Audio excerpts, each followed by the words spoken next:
Akkam jirtu maatiiwwan milkii tuubii biyya keessaa fi biyya alaa teessanii kan hordoftan marree milkii tuubiin barnoota afaan oromoo haala salphaa ta'een akka barreessuuf dubbisuu dandeenyuuf kunoo arras barumsi har'aaf isinii qabannee jirru kanuma itti fufee jirudha. Barree yuutuubii keenyaaf haaraa taatan sabiskiraayib sheer gochuudhaan akka nu cina dhaabattan kabajaan isin gaafanna. Warreen barumsa kana karaa onlaayinii karaalee iimoo, teelegiraamii, waatsaappii fi zuumiidhaan barachuu feetan barumsa afaan oromoo kana lakkoofsa asii gad isinii keenya jiru kanarratti dawwaluudhaan nu qunnamuu dandeessu. Barnoonni har'aaf waliin ilaallu jechoota gama duraan dheeratan kan jedhudha. Jechoota gama duraan dheeratan jechuun jechoonni kun dubbifamaa gama jalqabaa irratti dubbachiiftuun lama lama hirkatee kan jiru jechoota gama duraan dheeratan jechuudha. Kanaaf jechoota gama duraan dheeratan maal jennee dubbifamaa isa jalqabaa irratti dubbachiiftuun lama yoo hirkatee jiraate dubbifamaa isa booda irratti immoo dubbachiiftuun tokko yoo jiraate jechoota gama duraan dheeratanii jechaadha. Karaa biraatiin gama duraatiin dheeratanii gama boodaatiin immoo gabaabbatan jechaadha. Ilaa fakkeenyaaf asitti gaala kan jedhu kun asirratti gaa kana biratti dubbachiiftuu lama jira. Laa biratti immoo dubbachiiftuu gama duraan dheeratee gama boodaan gabaabbatee jechaadha. Kanaaf marree tokkoon tokkosaa kan waliin ilaallu ta'a nu duukaa bu'aa. Gaala gaala gaala. Seera seera seera. Qooda qooda qooda. Baala baala baala. Hayyee kanaafuu marree yeroo kana dubbisnu dubbifamaa isa jalqabaa irratti meeqa jira? Dubbachiistuu lamaa jechaadha. Isa booda irratti immoo dubbachiistuu tokko jechaadha. Fuula fuula fuula. Miira miira miira. Reefu reefu reefu.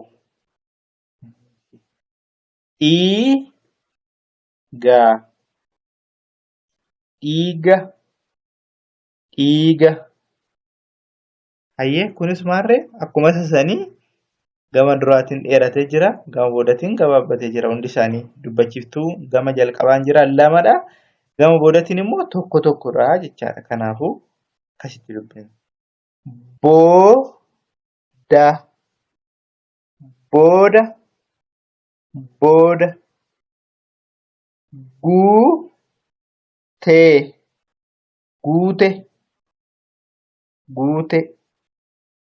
Cooma cooma cooma.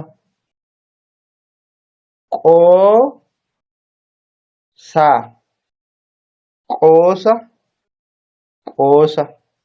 Kanaaf marree kana gaafa ilaallu jechoonni kun jalqaba irra hundi isaaniiyyuu dubbifamaa isa jalqabaa irratti dubbachiiftuun lama lama hirkatanii jiru.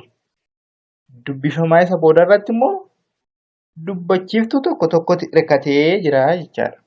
Kanaafiyyuu fakkeenyaaf boo jennu sagalee keenya yeroo dubbisnu maal goonaa? Dheeressinee dubbisnaasitti jechaadha.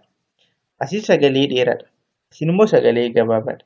Kanaafuu sagalee dheeraa fi gabaabaan kun gama duraan dheeratanii gama boodaan gabaabbatanii kan jiran jechaadha.